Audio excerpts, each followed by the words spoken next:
Hello there and welcome to my first Game Dev in Progress diary. So what the heck is this all about? This isn't Planet Coaster. What are you doing, Ms.RedNebula? I'm putting a lot of thought into this whole thing about making these models for the Theme Maker's Toolkit and just having a lot of fun doing it. And what would be the next steps in taking that and doing something more with it? Well, you know, a lot of gamers think about making games. I think that's probably universal. I mean, let me know in the comments if you don't think so, but ever since I started gaming, I've looked at them and gone, wouldn't it be amazing to make something like this happen? Between being an artist by trade, and I've also got some technical skills, some of which I learned in college, some I picked up on the job many years ago. I've done a lot of coding in HTML, done programming in PHP, JavaScript, was doing Visual Basic there for a while. And so, thinking about moving into doing something that is a combination of both art and programming seems like a pretty good fit.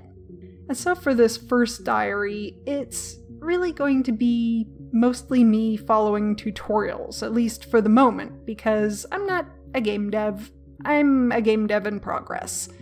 Hence why I call this a game dev in progress diary. There's lots of people that do these diaries on these wonderful games that they're creating, and I thought, well, it'd be kind of fun to document the process of getting to the point where I can start working on my own games. And don't worry, Planet Coaster's not going away anytime soon. I still really enjoy the game, and I enjoy all of the stuff that I'm working on with the Theme Maker's Toolkit and everything. I'm just one of those people that has to have about a dozen projects on the go at any given time, as my husband will attest to. She does. Anyhow, here's the stuff I've been working on. So the game engine of choice for me at the moment is Unity. It's free for personal use, and they've got paid versions that go up depending on how you use the program, but fortunately if you're just looking to learn, you can download this for free and just check it out, try it out, play around with some tutorials, and just see what you can do with it. This is on the YouTube channel of a fellow called Brackus, and you've got one kind of stretched out long cube that you are moving along as the player. Your player character is a little cube, and you've got these obstacles that you've got to dodge along the way. You kind of shoot forward without any real control over that, but you do have side-to-side control with the A and D keys. And like so. So you just gotta dodge the cubes, and then the levels aren't exactly the longest thing going, but they do get harder as you go up. And of course, if you mess up, you get to restart the level, or if you crash into something, you get to restart the level. Let's see if I can make it through this time. There we go.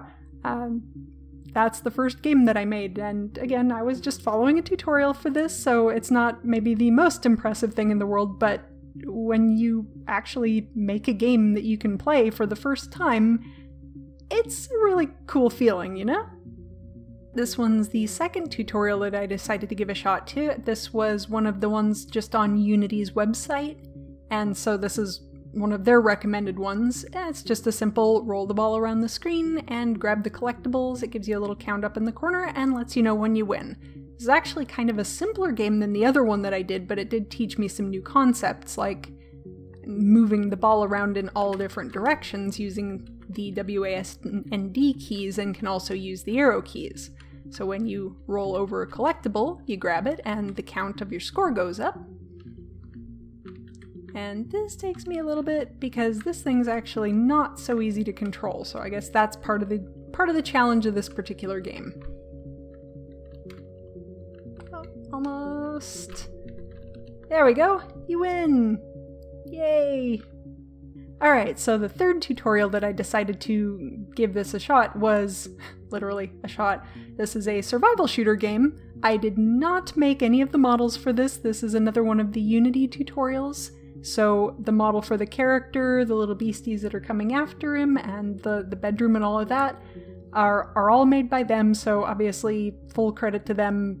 They did a great job. This is an adorable little game, and frankly kind of horrifying because you're a little kid who's asleep and having a nightmare that all his toys have come to life and have decided to attack him, so he gets to fight back using his little rifle.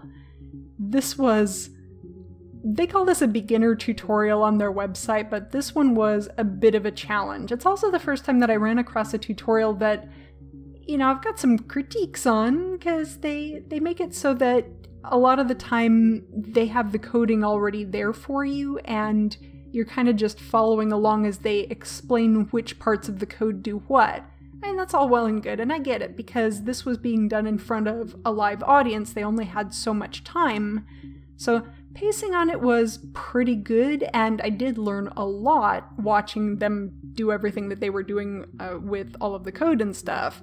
But it still would have been kind of nice. I feel like it's easier to commit things to memory if you're the one actually writing them down or typing them. It just gives your brain something a little more to focus on rather than just listening to somebody talk about them. But still, this is getting pretty complex, I'd say. As you've got the gun is actually shooting, you've got all of the characters that are happening in different spawn points moving towards you. There's 3 different types of enemies here. Let me just start up the game. And this one doesn't have any kind of win conditions or anything like that. This is just, you keep shooting things until you eventually get overwhelmed and die horribly. So, little character, he moves around, runs around, and there are things that decide to come and try to get him. Alright, I'm moving him around with the WASD keys. The way he's facing is dependent upon where the mouse is on the floor. This one's got an isometric camera, so everything's done in that really cool style of, you know, there's no real perspective. And the enemies just keep coming! I mean, come on, I might not have made any of these individual bits, but that gun firing was my work, and making him move around was my work, and all of that. And got the health bar down there in the corner, and they showed us how to put that together. I guess it's probably about time I should let the poor little kid get overwhelmed here, because there's just things, and they're not gonna stop coming, are they? Okay. Oh no, he's gonna die! Poor kid. And then it just starts over again, which, let's not. So that's the little survival shooter. Again, if you want to try out that tutorial, it's over there on Unity's website, and it was a blast, let me tell you. Again, no pun intended. So here's the current tutorial that I'm working on, and in fact I am still working on because this is a big one. This is, again, back on Brachus's YouTube channel. He does some really good tutorials, and I saw this one and I'm like, this is gonna be fun. Again, I didn't make any of these assets, although I am making one of the assets for the character themselves, which I'll show you guys in just a second. This tutorial was actually a team up between Brachus and another YouTuber called Sebastian Legg. So I believe that Sebastian was the one that made all of the background objects that you see here. He also does have a character model for if you're not interested in the modeling side of things. He's got up on his channel where you can learn to create the character model for the player character, and as well as how to do the animations and how to bring those into Unity. So haven't really gotten super far on this one just yet. I've just got the camera movement and the character movement. So this one's done in a style where you click somewhere on the map and the character just goes there. So this one involves a thing called a nav mesh, which means that the character can move over a more complex plane like this. See, when he's going kind of up and down hills, he can't go in the water, and he will avoid obstacles like the campfire. So like if I click over here, he'll actually cross over the bridge to get to the point that I clicked on. This one's got the cameras following him, and they also have the ability to zoom in and zoom out with the mouse wheel. And there's going to be a bunch of cool stuff in this one in addition to just the character moving around. There's going to be equipable items, inventory system, monsters that you can fight, and all sorts. So I'm really excited to do the rest of this one. I think that there's going to be a lot of valuable stuff that I'll learn from it, in addition to being able to import a character in from Blender and actually have them moving around properly on the screen. So this is gonna be it for probably at least the next week. I'll be working on this one. And this is Sebastian Legg's half of the tutorial, which is talking about creating an actual character for it. I was following his tutorial pretty much lockstep for creating this guy, but I think I've said a couple of times that I'm not really feeling that confident with creating human characters for Planet Coaster yet. Let me tell you, I think that might be kind of close to changing. Not sure, this guy isn't perfect or anything, but he is a very nice low poly model that could be used as a basis for a few things. And obviously I'm going to make some tweaks to put my own spin on it. This is very much following exactly along with what Sebastian was doing on his channel, but I've got the full walk cycle working for him. Again, ignore his butt. He has a very poorly done butt. But otherwise, that's not too bad for my first walk cycle, I'd say. He's also got this very simple idle cycle. All it really is he's kind of just breathing and his arms are moving a little bit. And finally, a run cycle.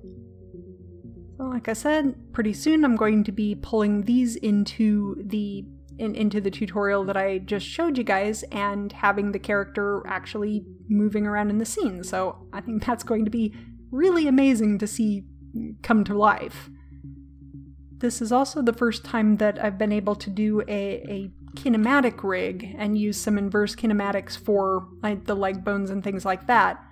I've been experimenting with trying out some of this stuff in Planet Coaster and it does work, but unfortunately the number of bones required to rig a full model like this is a bit greater than we can really do in Planet Coaster at this time.